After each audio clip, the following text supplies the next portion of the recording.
गरुडगमन तव चरणकमलमिह मनसि लसतु मम नित्यम्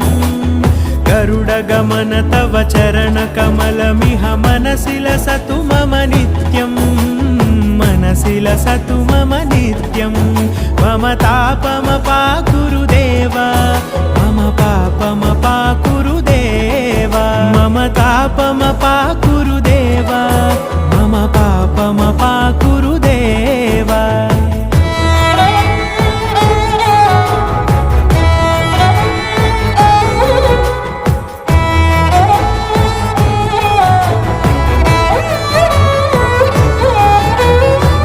जनयन विधि नमुचिहरण मुख विबुध विनुत पद पद्मा जल जनयन विधि नमुचिहरण मुख विबुध विनुत पद पद्मा विबुध विनुत पद पद्मा।